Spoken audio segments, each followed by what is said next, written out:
والحمد للہ رب العالمین۔ رب اشرح لی صدری ویسر لی امری واحلل عقدۃ من لسانی یفقہوا قولی۔ اللہم ارنا الحق حقا وارزقنا اتباعہ وارنا الباطل باطلا وارزقنا اجتنابہ۔ اللہم ارنا الاشیاء کما ہی ان اللہ وملائکتہ یصلون علی النبی یا ایہا الذین آمنوا صلوا علیہ وسلموا تسلیما۔ اللہم صل وسلم علی سیدنا و مولانا محمد وعلی آل و اصحاب سیدنا و مولانا محمد وبارک وسلم وصلی علیہ۔ الصلاۃ والسلام علیک یا رسول اللہ وعلی آلک واصحابک یا حبیب اللہ۔ الصلاۃ والسلام علیک یا شفیع المذنبین۔ امین کرام، یہ شعبان المعظم کا مہینہ ہے اور اس مہینے کی 15ویں رات کو شب برات کہا جاتا ہے اور اس کا ایک نام لیلۃ التوبہ بھی ہے، توبہ کرنے کی رات۔ اسی مناسبت سے جمعۃ المبارک کے آج کے اس بابرکت موقع پر میں آپ کی خدمت میں شعبان، شب برات اور توبہ کے بارے میں چند گزارشات کروں گا۔ اللہ تعالیٰ ہم سب کو دین کا فہم صحیح نصیب فرمائے اور اللہ تعالیٰ ہمیں اس زندگی کو اس زندگی کے سنوارنے کی سعادت نصیب فرمائے۔ سامعین محترم، سیدہ عائشہ الصدیقہ رضی اللہ تعالی عنہا فرماتی ہیں کہ رسول کریم صلی اللہ تعالی علیہ وآلہ وسلم نفلی روزے شعبان سے زیادہ کسی مہینے میں نہیں رکھتے تھے، یعنی جب شعبان کا مہینہ آتا تو رسول کریم صلی اللہ تعالیٰ علیہ وآلہ وسلم بہت کثرت سے روزے رکھتے تھے اور آپ نے یہ بھی فرمایا کہ شعبان و شہری و رمضان و شہر اللہ، کہ شعبان کا جو مہینہ ہے وہ میرا مہینہ ہے اور رمضان کا جو مہینہ ہے وہ اللہ کا مہینہ ہے۔ اب اس میں محدثین کہتے ہیں کہ اس سے مراد کیا ہے؟ تو وہ فرماتے ہیں کہ اس سے مراد یہ ہے کہ رسول کریم صلی اللہ تعالیٰ علیہ وآلہ وسلم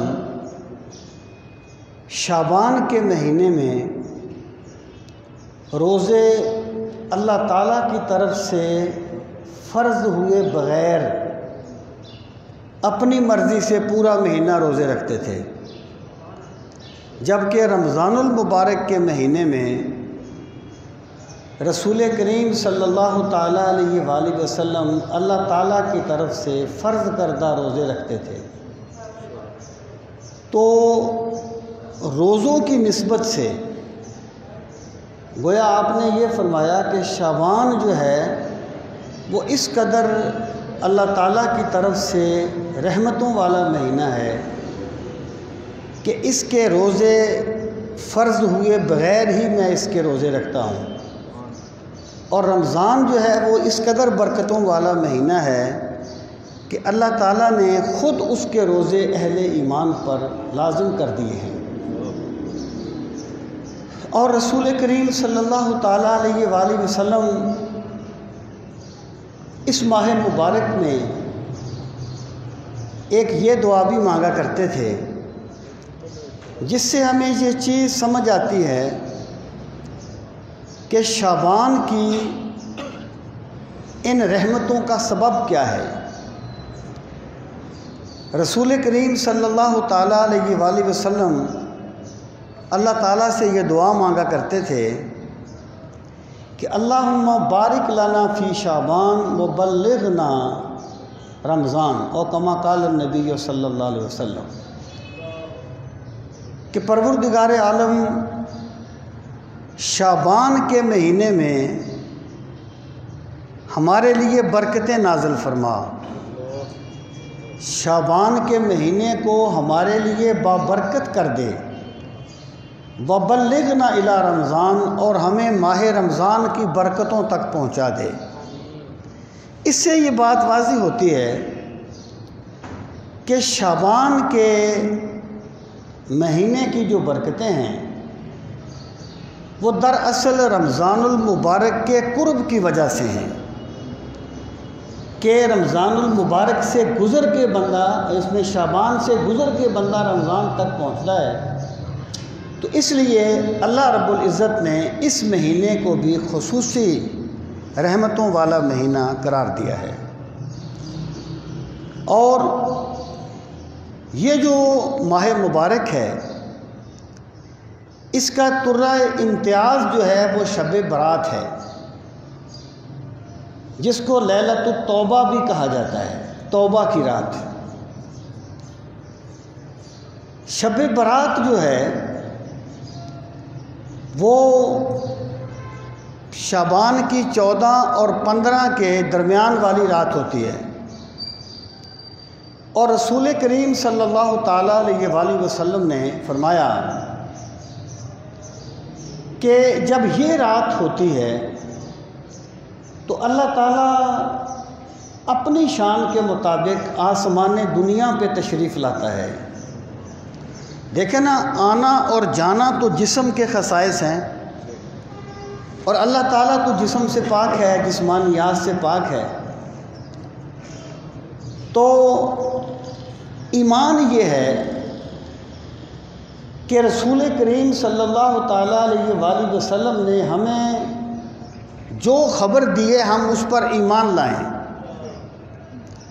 اس کی حیت کو سمجھنا، اس کی کیفیت کو سمجھنا، اس کی منہ شگافیوں میں پڑھ کے اپنے ایمان کو خراب کرنا، یہ ایمان والوں کا وتیرہ نہیں ہے۔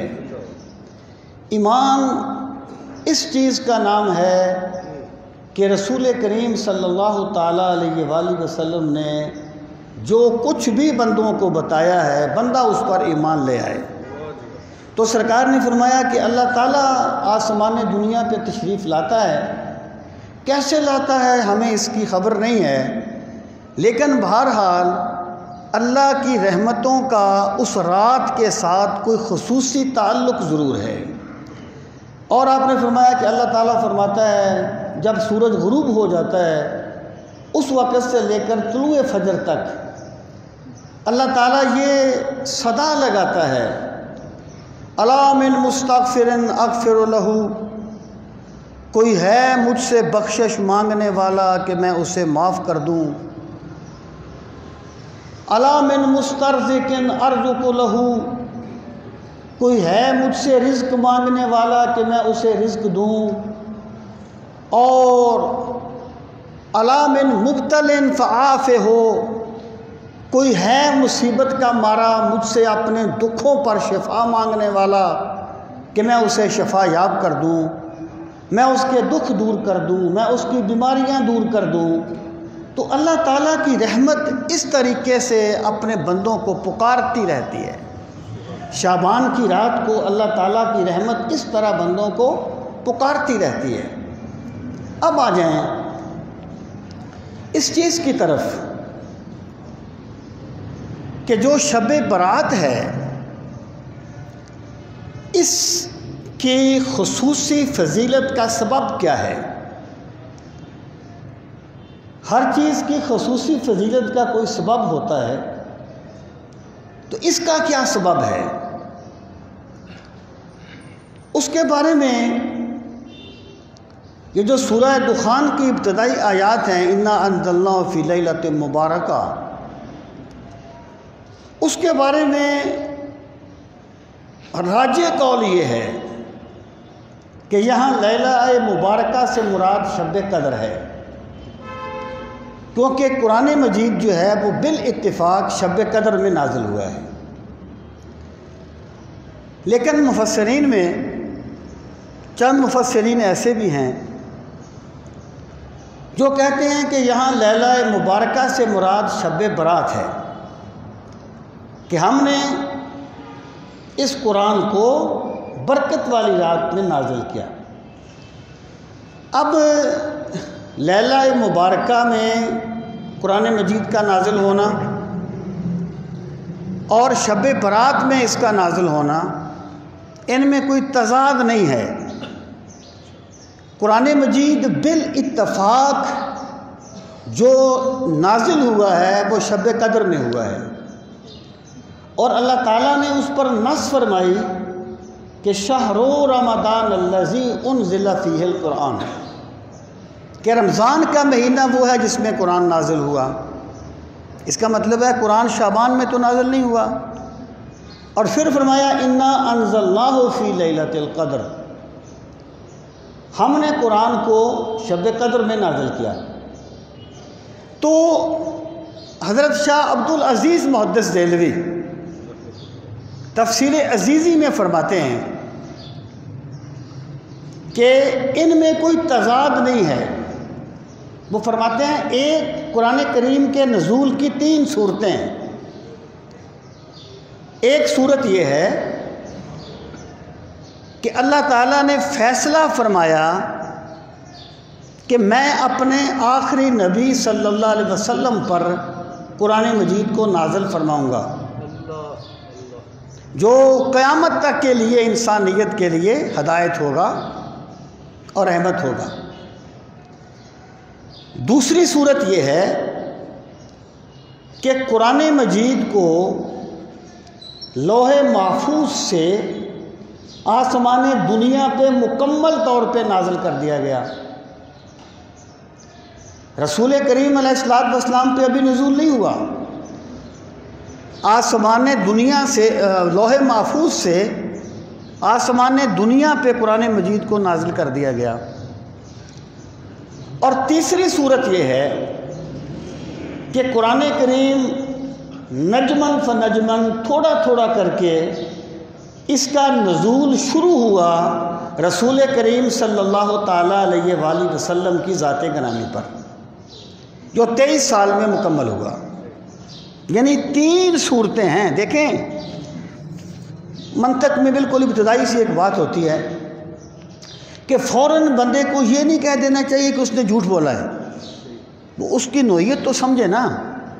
ایک بندے نے کہا کہ زید کھڑا ہے، پھر اس نے کہا کہ زید بیٹھا ہے۔ اب سننے والا بندہ کہے گا یار اس کے کلام میں تضاد ہے، پہلے کہا زید کھڑا ہے، پھر کہا زید بیٹھا ہے۔ تو اہل منطق یہ کہتے ہیں کہ بھائی ممکن ہے وہ صبح کے وقت کھڑا ہو، شام کے وقت بیٹھا ہو، آپ اسے پوچھیں تو صحیح تیرے کلام کا مقصد کیا ہے۔ تو میں کہنا چاہتا ہوں کہ حکم لگانے میں جلدی نہیں کرنی چاہیے، بلکہ اس کے سارے پہلوؤں پر غور کرنا چاہیے، تب بندے پہ حقیقت کھلتی ہے۔ جو بندے حکم لگانے میں جلدی کرتے ہیں وہ بہت جلدی پھر غلط راستوں پر چل پڑتے ہیں۔ تو شاہ عبدالعزیز محدث دہلوی فرماتے ہیں کہ قرآن مجید کا یہ جو نزول ہے کہ رسول کریم علیہ السلام پہ نازل ہوا تھوڑا تھوڑا کر کے، اور پھر 23 سال نازل ہوتا رہا، اس کی ابتدا حضرت شاہ عبدالعزیز کے قول کے مطابق ربیع الاول میں ہوئی، ایک قول کے مطابق 17 رمضان میں ہوئی۔ انزل الفرقان جو آتا ہے کہ ہم نے اس دن فرقان نازل کیا، یعنی اس کی ابتدا جو ہے وہ یا ربیع الاول میں ہوئی ہے یا رمضان میں ہوئی ہے، لیکن شب قدر کو نہیں، اس کے علاوہ جو سرکار پہ نازل ہوا۔ ایک یہ ہے کہ قرآن مجید جو ہے وہ لوح محفوظ سے آسمان دنیا پہ مکمل نازل کر دیا گیا، اور مکمل نازل کرنے کو انزال کہتے ہیں۔ انا انزلناہ فی لیلۃ القدر، تھوڑا تھوڑا نازل کرنے کو تنزیل کہتے ہیں۔ تنزیل میں اہتمام بھی پایا جاتا ہے کہ جیسے ضرورت ہو ویسے ایک آیت نازل ہو گئی، اس کو تنزیل کہتے ہیں۔ تو جب قرآن مجید لوح محفوظ سے آسمان دنیا پہ آیا تو اس کو قرآن مجید نے انزال سے تعبیر کیا، انا انزلناہ فی لیلۃ القدر، تو یہ شب قدر میں ہوا۔ اور جو اللہ تعالیٰ نے فیصلہ فرمایا کہ ہم قرآن کو نازل کریں گے، یہ اللہ کا فیصلہ جو ہے یہ شب برات میں ہوا۔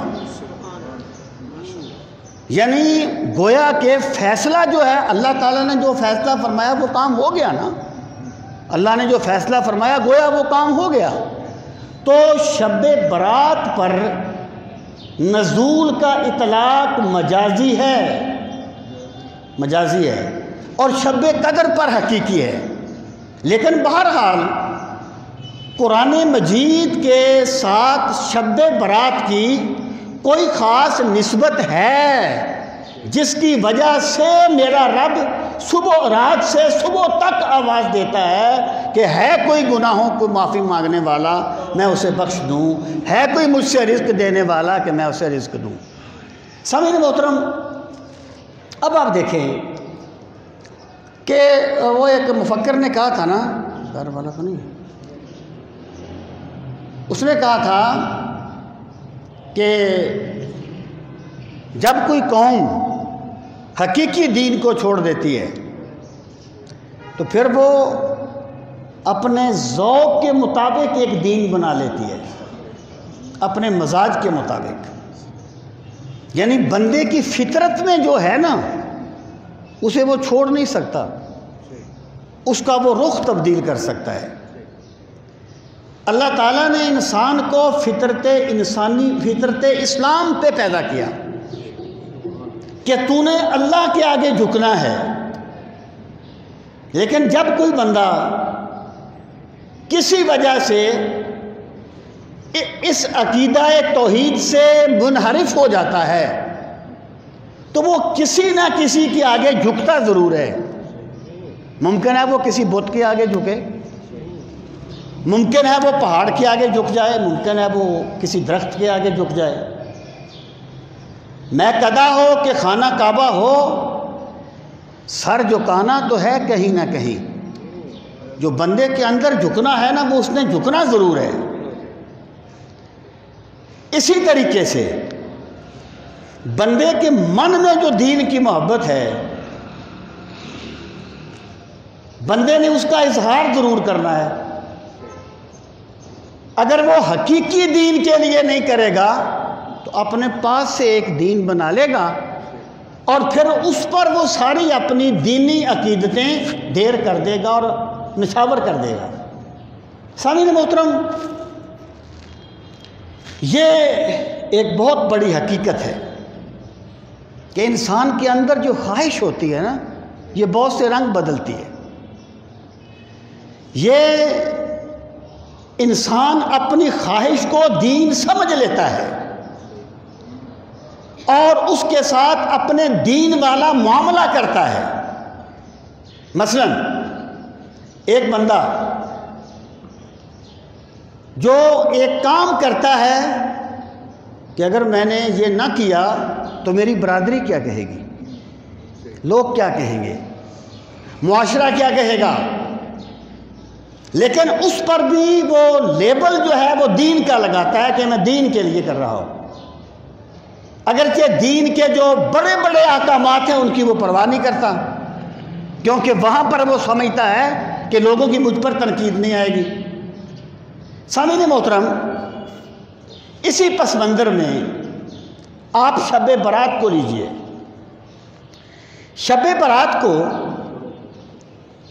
دیکھیں، ہمیں عالم غیب کا جو معاملہ بھی معلوم ہوتا ہے اس کے جاننے کا صرف ایک ذریعہ ہے اور وہ ذات رسالت مآب صلی اللہ تعالیٰ علیہ وآلہ وسلم ہے. اس کے سوا اپنے پاس سے کچھ کہنا اپنے حدود سے تجاوز کرنا ہے. اب جو شب برات ہے، رسول کریم صلی اللہ تعالیٰ علیہ وآلہ وسلم نے شب برات کو کسی چراغاں کی تحسین نہیں فرمائی.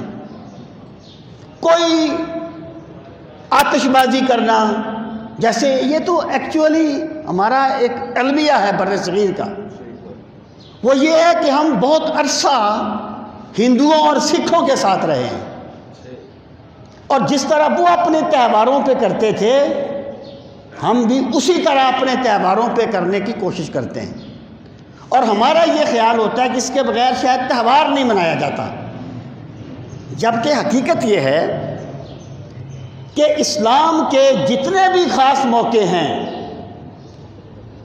وہ کوئی رسمی تہوار نہیں ہیں کہ موسم بدل گیا ہے جی آپ تہوار منا لیں، اس دن تم نے فلاں ملک کو فتح کیا تھا تہوار منا لیں. اسلام نے جتنے موقعوں پر بھی خوشی منانے کا حکم دیا ہے اس کا تعلق بندے کی روحانیت کے ساتھ ہے، اس کا تعلق اللہ تعالیٰ کی خاص رحمتوں کے ساتھ ہے. اس موقع پہ اسلام نے کہا ہے کہ تم مسرت کا اظہار کیا کرو اور خوشی کا اظہار کیا کرو. سامعین محترم، یہ جو شب برات ہے، میں یہ بات عرض کر دوں کہ بہت سی روایات جو بیان کی جاتی ہیں وہ موضوع ہیں، اس لیے میں نے کبھی ان کو بیان نہیں کیا. پہلے میں بھی کرتا تھا. موضوع مطلب من گڑت، جو اپنے پاس سے گڑی گئی ہو. شروع میں طالب علمی کے زمانے میں جب اتنی وہ اصل کتابوں تک رسائی نہیں تھی تو میں بھی اس کو بیان کرتا تھا، لیکن اب میں نے ان کو کبھی بیان نہیں کیا. اس کی وجہ یہ ہے کہ وہ من گڑت روایات ہیں. ہاں، جو چیزیں سنت سے ثابت ہیں وہ ہمارے سر آنکھوں پر ہیں، وہ ہمارے سر کا تاج ہے اور وہ ہماری آنکھوں کا نور ہے اور وہ ہمارے ایمان کا سرمایہ ہے. سامعین محترم، شب برات کے بارے میں رسول کریم صلی اللہ تعالیٰ علیہ وآلہ وسلم سے جو چیزیں منقول ہوئیں ان میں ایک بات تو یہ کہ سیدہ عائشہ الصدیقہ فرماتی ہیں کہ شعبان کی 15ویں تھی اور اس دن رسول کریم صلی اللہ تعالیٰ علیہ وآلہ وسلم میرے حجرے میں قیام فرمانے کی آپ کی باری تھی. رات کو میری آنکھ کھلی تو میں نے رسول کریم علیہ الصلوۃ والسلام کو اپنے حجرہ مبارک میں موجود نہ پایا، تو میں سرکار کو کی تلاش میں جنت البقیع کی طرف گئی. جنت البقیع بالکل قریب ہی ہے، بالکل ساتھ ہے. تو وہاں میں نے رسول کریم صلی اللہ تعالیٰ علیہ وآلہ وسلم کو اللہ تعالیٰ کی بارگاہ میں سجدہ ریز پایا. اچھا، اس سے ایک چیز تو یہ ثابت ہوتی ہے، ہاں دیکھیں صحیح بات ہے کہ اگر سیدہ عائشہ الصدیقہ رضی اللہ تعالی عنہا سرکار کو تلاش کرنے کے لیے قبرستان کی طرف گئیں تو اس کی بھی تو کوئی بنیاد ہوگی نا، اس کی بھی تو کوئی وجہ ہوگی نا کہ آپ کیوں گئی۔ اس سے یہ چیز ثابت ہوتی ہے کہ رسول کریم صلی اللہ تعالی علیہ وسلم اکثر رات کو قبرستان میں تشریف لے جایا کرتے تھے، جبھی تو سرکار سیدہ عائشہ تلاش کرتے ہوئے وہاں چلی گئی۔ اور یہ ایک حقیقت ہے کہ قبروں کو یاد کرنے سے بندوں کو آخرت یاد آتی ہے۔ اور امام غزالی نے کہا تھا اگر تم کبھی دنیا میں بہت زیادہ الجھ جاؤ اور تمہیں اپنی قبر یاد نہ رہے تو کبھی قبرستان میں جایا کرو اور ٹوٹی ہوئی قبروں کو دیکھا کرو، پھر تمہیں اندازہ ہوگا یہ بھی کبھی ہماری طرح دنیا میں رہا کرتے تھے، بسا کرتے تھے۔ لیکن سرکار کا اس رات کو وہاں تشریف لے جانا، اس سے سرکار کی یہ سنت ضرور ثابت ہوتی ہے کہ اس رات کو قبرستان میں جا کے اللہ کا ذکر کرنا چاہیے۔ یہ رسول کریم علیہ السلام کا طریقہ مبارک ہے۔ اور سامعین محترم، پھر میں یہ بات عرض کروں کہ یہ جو طریقہ ہوتا ہے نا سرکار کا، اس کا حکم یہ ہوتا ہے کہ اگر ایک بندہ قبرستان میں نہ جائے، اس نے کوئی گناہ نہیں کیا، شریعت اس پہ گرفت نہیں کرے گی کہ تو کیوں نہیں گیا، کیونکہ سرکار نے حکم نہیں دیا اس کا۔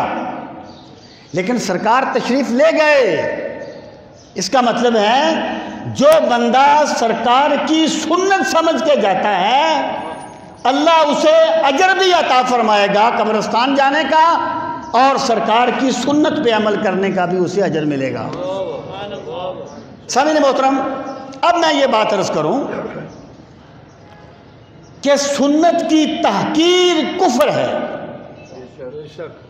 کوئی بھی کام ہے نا جو سنت سے ثابت ہے، کوئی کام ہے سنت سے ثابت ہے، مثلا مسواک ہے، سنت ہے۔ اب ٹوتھ پیسٹ کا زمانہ آ گیا، بہت کم لوگ ہیں جو مسواک کرتے ہیں، بہت کم ہوں گے، وہ بھی سنت سمجھ کے ہی کرتے ہوں گے۔ یعنی اکثر لوگ مسواک نہیں کرتے، وہ کوئی گناہ گار نہیں ہے۔ لیکن اگر کوئی بندہ مسواک کی تحقیر کرے گا تو کافر ہو جائے گا، کیونکہ اس نے رسول کریم صلی اللہ علیہ وسلم کے طریقہ مبارک کی تحقیر کی ہے۔ تو حکم لگانے میں ہمیں یہ چیزیں ملحوظ خاطر رکھنی چاہیے۔ سامعین محترم، شب برات کو ہمارے ہاں جو مٹھائیوں کے مقابلے ہوتے ہیں، سویٹ کمپٹیشن، اس کی کوئی اصل نہیں ہے۔ اور دیکھیں، اسلام اچھا کھانے پینے سے منع نہیں کرتا۔ اسلام کہتا ہے کہ اللہ نے بندے کو جو رزق دیا ہے بندہ اس کا استعمال کرے، یہ اللہ کی نعمت ہے، لیکن اسے دین کے ساتھ نہ جوڑیے، اسے دین کے عموم کے ساتھ جوڑیے۔ اور یہ جو پٹاخے چلتے ہیں ہمارے ہاں، اس کی تو مجھے آج تک سمجھ نہیں آئی کہ اس کا سبب کیا ہے۔ اس کا یعنی افسوس یہ ہے کہ شاید اس کو ثواب سمجھ کے کیا جاتا ہے۔ آتش بازی یعنی بالکل ایک غیر اسلامی چیز ہے۔ دیکھیں، بات یہ ہے، ہمیں رسول کریم صلی اللہ تعالیٰ علیہ وآلہ وسلم نے اس چیز کی تلقین فرمائی کہ حضرت علی المرتضیٰ رضی اللہ تعالیٰ عنہ سے مروی ایک روایت ہے، ابن ماجہ میں ہے، سرکار نے فرمایا قوموا لیلہا وصوموا نہارہا، کہ جب یہ رات آئے نا تو اس کی رات کو قیام کیا کرو۔ قیام سے مراد صرف نوافل پڑھنا ہی نہیں ہوتا، اگرچہ لفظی معنی کھڑا ہونا ہوتا ہے، لیکن قیام سے مراد ہے اللہ کی عبادت کرتے ہوئے رات کو جاگنا۔ اور یہاں پر امر وجوب کے لیے نہیں ہے کہ لازمی ہے جاگنا، نہیں، اباحت کے لیے ہے، سنت کے لیے ہے، استحباب کے لیے ہے کہ رات کو قیام کرو، وَصُومُوا نَهَارَهَا، اور جب اگلا دن آئے تو روزہ رکھو۔ یعنی ہمیں سرکار نے شب برات کے بارے میں رات کو عبادت کی تلقین فرمائی اور دن کو روزے کی تلقین فرمائی۔ جو بندہ اس رات کو عبادت میں بسر کرتا ہے اس نے سرکار مدینہ کی سنت کی قدر کی ہے، جس نے روزہ رکھا اس نے سرکار مدینہ کی سنت پاک پر عمل کیا ہے۔ اور دیکھیں پھر رات کو جو جاگنا ہوتا ہے یہ چگلیاں کرنے کے لیے نہیں جاگنا ہوتا، یعنی بندہ کہے میں جاگتا رہوں۔ اگر ایک بندہ، بلکہ ایک روایت میں یہ آتا ہے کہ جس بندے نے عشاء کی نماز جماعت کے ساتھ پڑھی، پھر اس نے فجر کی نماز جماعت کے ساتھ پڑھی، اللہ اسے رات کو جاگنے کا اجر عطا فرماتا ہے، کیونکہ اس نے کوئی گناہ نہیں کیا، اس نے صبح اپنا کام پہ جانا تھا، معاملات حیات تھے، وہ سو گیا۔ لیکن اگر ایک بندہ رات کو جاگے اور لوگوں کی غیبت ہی کرتا رہے یا اسے فضول کاموں میں ضائع کر دے تو اس نے نیکی نہیں کی۔ نیکی جو ہے وہ ماد جاگنے میں نہیں ہے، عبادت کرتے ہوئے جاگنے میں ہے۔ سامعین محترم، اور پھر رسول کریم علیہ السلام نے فرمایا کہ یہ جو رات ہے شب برات، آپ نے فرمایا اس رات کو اللہ تعالیٰ اتنے گناہ گاروں کی بخشش فرما دیتا ہے جتنے بنو کلب کی بھیڑ بکریوں کے جسموں پر بال ہیں، اللہ تعالیٰ اتنے لوگوں کی مغفرت فرما دیتا ہے۔ اور پھر آپ نے فرمایا لیکن جو والدین کا نافرمان ہو، جو قطع تعلقی کرنے والا ہو، جو شراب پینے والا ہو، جو تکبر کرنے والا ہو، اس رات بھی وہ اللہ کی رحمت سے محروم رہتا ہے۔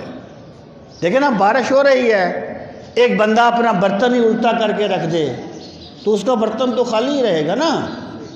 جس بندے نے اپنے من کو صاف نہیں کیا، اپنے من کے برتن کو صاف نہیں کیا، وہ جتنا بھی اللہ کی رحمت برستی رہے گی وہ محروم رہے گا، کیونکہ اس نے برتن کو اوندا کر کے رکھا ہوا ہے۔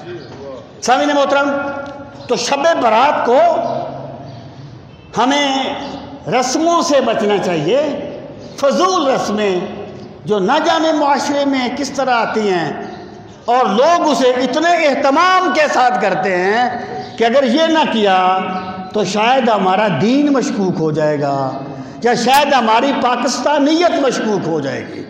یہ آپ یہ پتنگ بازی کو دیکھ لیں، کیا اسے کہتے ہیں، پولیس تھک گئی ہے پکڑ پکڑ کے، لوگ باز آتے ہیں، پولیس ان کا پیچھا کرتی ہے، پھر بھی ٹرانسفارمر پھٹنے کی آوازیں آپ کو آتی رہتی ہیں۔ یعنی مراد یہ ہے کہ یہ بے مقصد کام جس قوم کی ترجیح بن جائیں پھر وہ قوم اللہ کی رحمتوں سے محروم ہو جاتی ہے۔ سامعین محترم، یہ جو شب برات ہے اس کو لیلۃ التوبہ بھی کہا جاتا ہے کہ یہ توبہ کرنے کی رات ہے، رب کی طرف رجوع کرنے کی رات ہے۔ ایک بات تو میں یہ عرض کروں کہ توبہ صرف گناہ کے بعد نہیں ہوتی، کبھی توبہ ہوتی ہے گناہ سے نیکی کی طرف، اور کبھی ہوتی ہے چھوٹی نیکی سے بڑی نیکی کی طرف، اور کبھی ہوتی ہے خودی سے خدا کی طرف، کہ جب بندے نے کوئی بات ایسی کر دی جس میں اس کی مرضی کا دخل تھا، اگرچہ بذات خود وہ صحیح تھی لیکن مقربین الہی اس پر بھی توبہ کرتے ہیں کہ مالک ہم نے اپنی مرضی سے ایک بات کیوں کہی۔ قرآن کریم میں ذکر ہے کہ جب حضرت موسیٰ علیہ السلام نے اللہ تعالیٰ کی کی زیارت کی تمنا کی تو فی نفس ہی تو وصال محبوب ہر محب کی تمنا ہے. کبھی یہ حقیقت منتظر نظر آ لباس مجاز میں کہ ہزاروں سجدے تڑپ رہے ہیں میری جبین نیاز میں. لیکن حضرت موسیٰ علیہ السلام نے اللہ تعالیٰ کے دیدار کی تمنا اپنی ایک خاص محبت کی وجہ سے کی تھی. اللہ فرماتا ہے جب وہ ہوش میں آئے تو کہا انی تبت الیک، پروردگار میں تیری بارگاہ میں توبہ کرتا ہوں. توبہ کبھی خودی سے خدا کی طرف ہوتی ہے. سامعین محترم، ایک وہ توبہ ہے جس کے بارے میں اللہ تعالیٰ نے فرمایا توبوا الی اللہ ایھا المؤمنون، اے ایمان والو اللہ کی طرف توبہ کرتے رہا کرو تاکہ تم کامیاب ہو جاؤ. ایک یہ توبہ ہے جو ہر بندہ مومن کو کرنی چاہیے، اور جو رسول کریم علیہ السلام نے فرمایا کہ میں ایک دن میں 100 مرتبہ استغفار کرتا ہوں، 100 مرتبہ توبہ کرتا ہوں. یہ توبہ کسی کمی کی وجہ سے نہیں تھی، یہ کمال سے بڑے کمال کی طرف توبہ تھی. تو کوئی ایسا مقام نہیں آتا جہاں کوئی بندہ توبہ سے مستغنی ہو جائے. بندے کی شان ہی یہ ہے کہ وہ اللہ سے معافی مانگتا رہتا ہے، اللہ کی بارگاہ میں اپنے عاجزی کا اظہار کرتا رہتا ہے. امام فخر الدین رازی نے تفسیر کبیر میں اس پر بحث کرتے ہوئے لکھا کہ جو اللہ تعالیٰ نے رسول کریم علیہ السلام سے فرمایا وَاسْتَغْفِرْهُ، اور آپ اللہ سے استغفار کیجئے. استغفار کا لفظی معنی ہے معافی طلب کرنا. وہ فرماتے ہیں کہ رسول کریم صلی اللہ تعالیٰ علیہ وسلم نے کوئی ایسا کام تو نہیں کیا تھا جو صحیح نہیں تھا. سرکار تو نہ صرف معصوم ہیں بلکہ معصوموں کے امام ہیں. معصوموں کے امام ہیں، امام الانبیاء ہیں. اور پھر آپ پس منظر دیکھیں اذا جاء نصر اللہ والفتح ورأیت الناس يدخلون فی دین اللہ افواجا فسبح بحمد ربک واستغفرہ. اللہ کی نصرت کا ذکر ہے اور فرمایا استغفار کیجئے. تو امام رازی کہتے ہیں کہ بھائی استغفار کرنے سے یہ مراد نہیں ہوتی کہ تم نے کوئی غلطی کی ہے، تم نے کوئی گناہ کیا ہے توبہ کرو، بلکہ استغفار بندے کی شان ہے. یہ عبدیت کی شان ہے کہ بندے نے غلطی کی تب بھی اللہ سے معافی مانگے، غلطی نہیں کی تب بھی اللہ سے معافی مانگتا رہے. یہ شان عبدیت ہے. سامعین محترم، ایک توبہ وہ ہے جو مجھ جیسے گناہ گاروں کی توبہ ہے. وہ توبہ کیا ہے؟ ہر بندے کی زندگی میں اپنی بات کر رہا ہوں، ہر بندے کی زندگی میں بہت سی چیزیں ایسی ہوتی ہیں جو رضائے خدا بندی کے مطابق نہیں ہوتی. ممکن ہے کوئی بندہ نماز نہ پڑھتا ہو، کوئی جھوٹ بولتا ہو، کوئی انسان کی تحقیر کرتا ہو، کوئی رزق حلال کا اہتمام نہ کرتا ہو، کسی میں تکبر پایا جاتا ہو. تو توبہ یہ ہوتی ہے کہ بندہ اللہ سے وعدہ کرے کہ پروردگار عالم اس سے پہلے مجھ سے جو کمی ہو گئی وہ ہو گئی، اب میں تیری بارگاہ میں لوٹتا ہوں اور تجھ سے عہد کرتا ہوں کہ میں اپنی زندگی میں وہ گناہ نہیں کروں گا. سامعین محترم، اللہ اور بندے کا جو تعلق ہے نا وہ ڈر اور خوف کا تعلق نہیں ہے.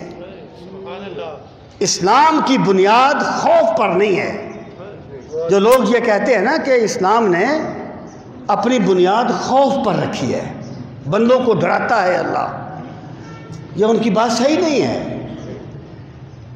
اسلام تو اپنی کتاب ہدایت کا آغاز الحمدللہ رب العالمین سے کرتا ہے. کہ لوگوں مدح اس رب کی کرو تعریف جو تمام جہانوں کا پالنہار ہے، اس خدا کی حمد کرو جو پتھر کے سینے میں چونٹی کو رزق دیتا ہے اور تہ در تہ جلیوں میں بند بچے کو رزق دیتا ہے، اس خدا کی حمد کرو۔ اللہ تعالیٰ اپنے امر کی بنیاد محبت پہ رکھتا ہے، خوف پہ نہیں رکھتا۔ اور پھر میں آپ کو ایک بات بتاؤں، وحشی ایک آدمی تھا، یہ وحشی وہی تھا، بعد میں انہوں نے اسلام قبول کیا تھا اور مسیلمہ کذاب کو قتل کیا تھا حضرت وحشی نے۔ یہ جو وحشی تھا جب مسلمان نہیں ہوئے تھے تو رسول کریم صلی اللہ تعالی علیہ وسلم نے اسے اسلام کی دعوت دی، یعنی سرکار کے چچے کا قاتل ہے، کلیجہ نکالا ہے حضرت حمزہ کا۔ سرکار نے اسے اسلام کی دعوت دی۔ وہ کہتا ہے کہ اے محمد صلی اللہ علیہ وسلم، آپ یہ کہتے ہیں کہ جس بندے نے بدکاری کی، جس بندے نے کسی کو قتل کیا اسے سزا ملے گی اور اس کا عذاب دگنا کر دیا جائے گا۔ کہنے لگا میں نے تو قتل بھی کیے ہیں، میں نے تو بدکاری بھی کی ہے، مجھے اسلام قبول کرنے سے کیا ملے گا؟ وحشی ہے، وحشی، سرکار کے چچا کا قاتل، سرکار کے ساتھ وہ اس طرح بات کر رہا ہے، لیکن نبی رحمت صلی اللہ علیہ وسلم اس کو ٹھکرا نہیں دیتے۔ سرکار یہ آیت کریمہ تلاوت فرماتے ہیں جس میں آتا ہے جو میں نے شروع میں پڑھی کہ ان کو سزا ملے گی الا من تاب و آمن و عمل صالحا، کہ مگر وہ بندہ جس نے توبہ کی، ایمان لایا، نیک کام کیے تو اللہ ان کی برائیوں کو نیکیوں میں بدل دے گا۔ اس نے کہا اے محمد صلی اللہ علیہ وسلم، اگر میں توبہ کر بھی لوں تو ممکن ہے مجھ سے پھر کوئی گناہ ہو جائے اور پھر میرا وہ گناہ معاف نہ ہو، پھر کیا ہوگا؟ تو یہ آیت کریمہ نازل ہوئی ان اللہ لا یغفر ان یشرک بہ ویغفر ما دون ذلک لمن یشاء، اللہ شرک معاف نہیں کرتا، اس کے سوا جسے چاہتا ہے معاف فرما دیتا ہے۔ اس نے کہا پھر بھی بات تو کلیئر نہیں ہوئی نا، کوئی یقین تو نہیں ہوا کہ مجھے اللہ معاف کر دے گا، جسے چاہے گا معاف کرے گا نا، تو میں اسلام کیوں قبول کروں؟ اب اس کے نخرے دیکھیں اور میرے پاک نبی کا جذبہ دعوت و ارشاد دیکھیں اور شان رحمت دیکھیں۔ جب اس نے یہ کہا تو پھر یہ آیت کریمہ نازل ہوئی قل یا عبادی الذین اسرفوا علی انفسہم لا تقنطوا من رحمت اللہ، اے میرے بندو جنہوں نے اپنی جانوں پر ظلم کیا ہے اللہ کی رحمت سے مایوس نہ ہونا، اللہ تمہارے سارے گناہوں کو معاف کر دے گا۔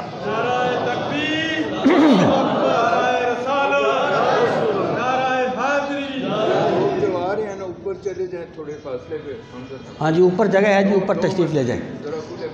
پھر اس نے اسلام قبول کیا۔ اب اس سے آپ سمجھیں کہ اسلام اور اللہ رب العزت اس بندے کو کتنا پسند کرتی ہے جو اللہ کی بارگاہ میں توبہ کرتا ہے۔ اچھا اب آپ یہاں پہ غور فرمائیں، اللہ پاک نے فرمایا الا من تاب و آمن و عمل صالحا، مگر وہ بندہ جس نے توبہ کی اور وہ ایمان لایا اور نیک کام کیے۔ یہ گویا توبہ کی شرائط ہوگی۔ دیکھیں روٹین میں کیا ہے، ایمان پہلے ہے توبہ بعد میں ہے۔ ایمان پہلے ہوتا ہے نا، توبہ تو بعد میں ہوتی ہے، جبکہ یہاں اللہ نے توبہ کا ذکر پہلے کیا، ایمان کا بعد میں کیا۔ فرق وجہ کیا ہے؟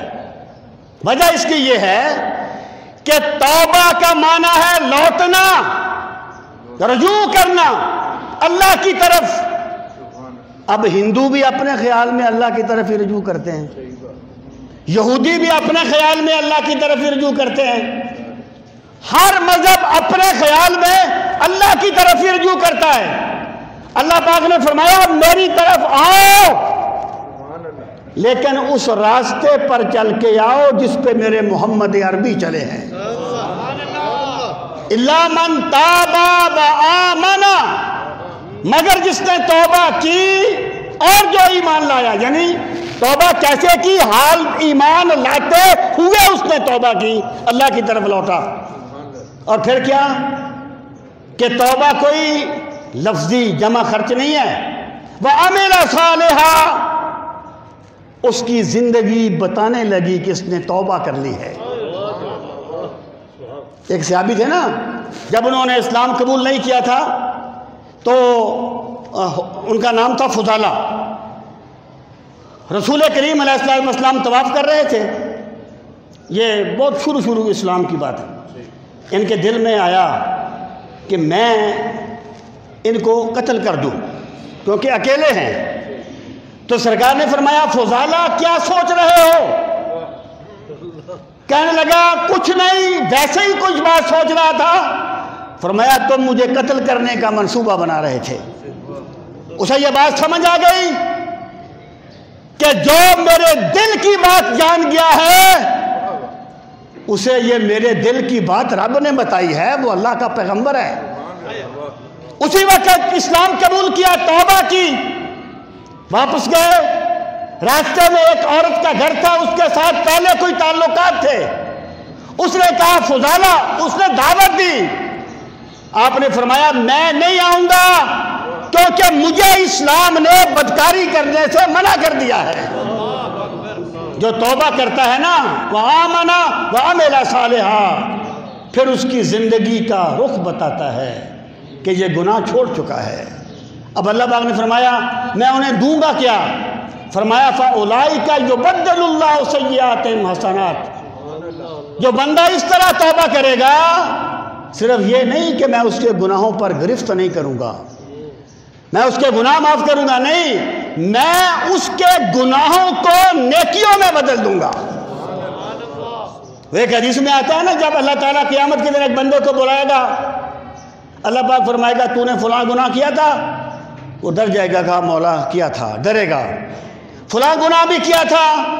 وہ کہے گا مولا کیا تھا، اور ڈر جائے گا۔